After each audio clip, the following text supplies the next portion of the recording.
Assalamualaikum warahmatullahi wabarakatuh. Waalaikumsalam warahmatullahi wabarakatuh. Selamat siang. Eh, Bagaimana kabarnya?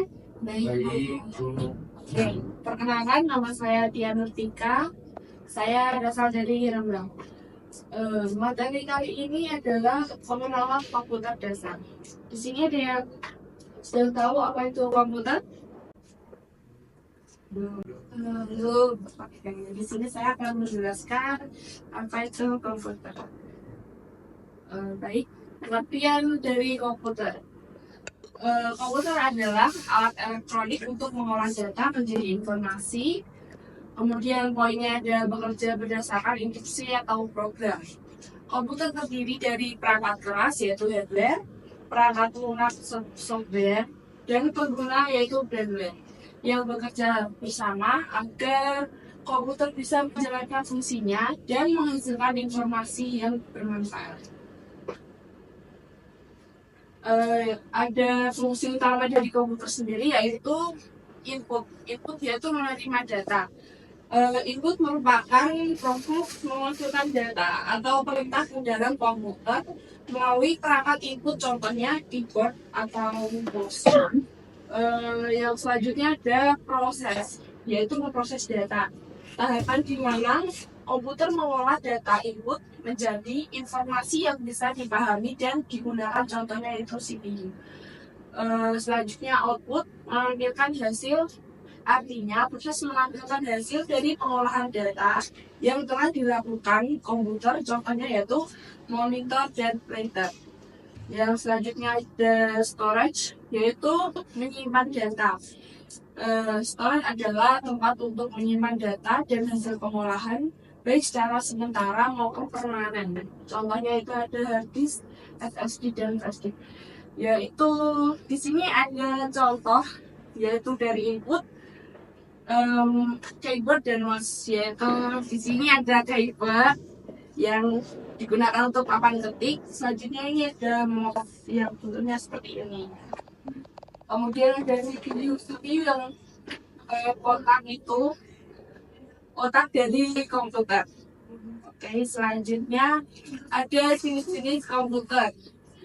Pertama ada PC, yaitu personal komputer, yaitu komputer yang dirancang untuk digunakan oleh satu orang, biasanya digunakan di rumah atau di kantor, terdiri dari monitor, CPU, keyboard, dan mouse seperti yang saya jelaskan tadi contohnya.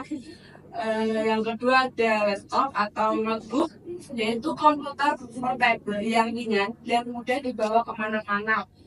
Semua komponen seperti layar, keyboard, dan baterai sudah menjadi satu perangkat. Jadi mungkin kalian sendiri juga punya laptop ya. Yang ketiga itu ada tablet dan atau smartphone, yaitu perangkat komputasi kecil dan ringan dengan layar sentuh, bisa digunakan untuk browsing, komunikasi, dan aplikasi ringan. Contohnya kalian browsing seperti saat mengerjakan tugas lewat Google Chrome dan lain-lain. Yang keempat itu ada server, komputer atau sistem yang menyediakan layanan atau sumber daya seperti data, aplikasi, atau perangkat keras kepada komputer lain, yaitu klien melalui jaringan. Yang nomor 5 yaitu ada superkomputer, komputer yang memiliki kemampuan pemrosesan data sangat tinggi dan jauh lebih cepat dibandingkan komputer biasa. Jadi superkomputer ini untuk kebutuhan khusus. Yang selanjutnya komponen perangkat keras. Jadi di dalam komputer ini ada beberapa komponen, yang itu salah satunya hardware, yaitu perangkat keras, terdiri dari CPU. CPU sendiri merupakan prosesor, otak komputer yang menjalankan perintah dan pengolahan data. Yang selanjutnya ada RAM, yaitu memori sementara untuk menyimpan data yang sedang diproses, bersifat sementara dan akan hilang saat komputer dimatikan. Yang selanjutnya ada hard disk atau SSD, yaitu media penyimpanan data permanen, tempat menyimpan file dan sistem operasi. Selanjutnya ada motherboard, papan sirkuit utama yang menghubungkan semua komponen komputer. Selanjutnya input device, yaitu perangkat untuk memasukkan data ke komputer seperti keyboard dan mouse. Selanjutnya output device yaitu perangkat untuk menampilkan hasil dari komputer seperti monitor dan speaker. Oke, selanjutnya yang tadi kan komponen yang hardware kan perangkat keras, yaitu selanjutnya ini ada software yaitu perangkat lunak yang terdiri dari sistem operasi, perangkat lunak utama yang mengelola perangkat keras dan perangkat lunak lainnya. Contohnya yaitu Windows, macOS, dan Linux. Kemudian ada aplikasi, program yang digunakan untuk tugas tertentu seperti Microsoft Office, browser, dan Adobe.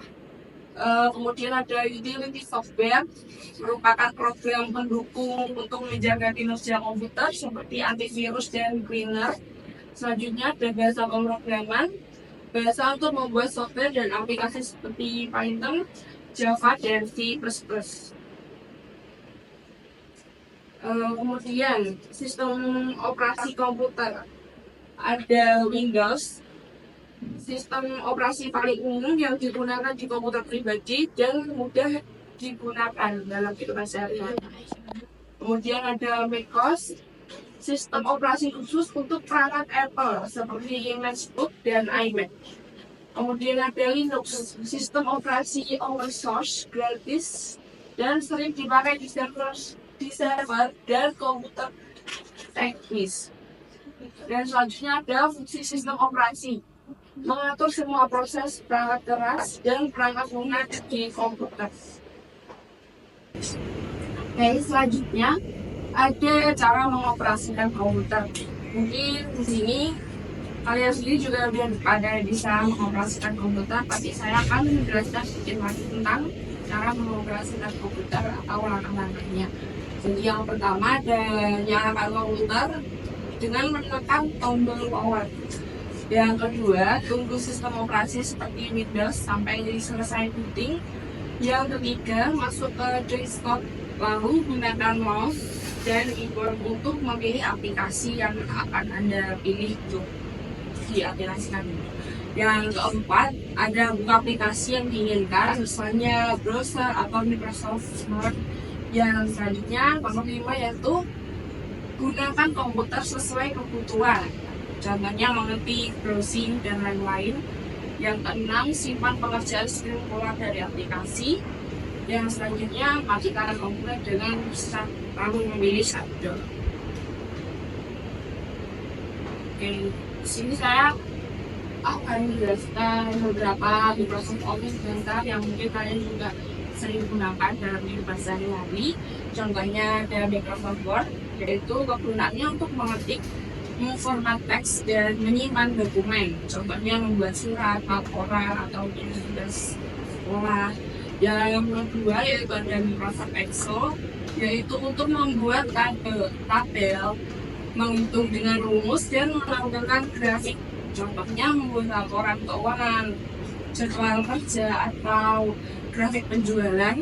Yang selanjutnya ada Microsoft PowerPoint untuk membuat slide presentasi dengan animasi dan desain. Contohnya presentasi sekolah, proposal bisnis, atau materi pelatihan. Baik, di sini saya akan tanya kepada kalian. Kalian ini kalau setiap hari mau pakai salah satu Microsoft ini sebagai apa gitu? Kalau contohnya misalnya Microsoft Word, Excel, atau PowerPoint, saya akan bertanya kepada Mbak Emma, biasanya menggunakan apa, Mbak? Kalau saya biasanya menggunakan Microsoft Word karena biasanya membuat surat-surat dan lain-lain. Oke, terima kasih. Selanjutnya untuk Mbak Tina, biasanya menggunakan Microsoft Word apa? Microsoft PowerPoint itu biasanya saya menggunakannya untuk membuat PPT atau tugas presentasi sekolah. Oke, terima kasih. Untuk Mas Afan sendiri. Kalau saya sendiri biasanya pakai Excel, biasanya buat untuk apa, menghitung uang. Wah, iya, terima kasih. Oke, terima kasih ya. Selanjutnya ini sudah sampai kesimpulan dari materi saya, yaitu materi ini memberikan pemahaman dasar tentang apa itu komputer, bagaimana cara kerjanya, jenis-jenisnya, komponen yang membentuknya, serta pengenalan perangkat lunak yang dasar yang umum digunakan. Materi ini penting untuk pengguna pemula agar mampu mengoperasikan komputer dengan benar dan efisien. Komputer adalah alat elektronik untuk mengubah data menjadi informasi yang berguna, yang terdiri dari hardware, software, dan brainware yang bekerja sama. Fungsi utama komputer yaitu mencakup input, proses, output, dan penyimpanan data. Selanjutnya, jenis komputer bervariasi sesuai kebutuhan PC, laptop, tablet, server hingga superkomputer. Selanjutnya, komponen software meliputi sistem operasi. Contohnya yaitu seperti Windows, macOS, atau Linux yang aplikasinya itu seperti Microsoft Office.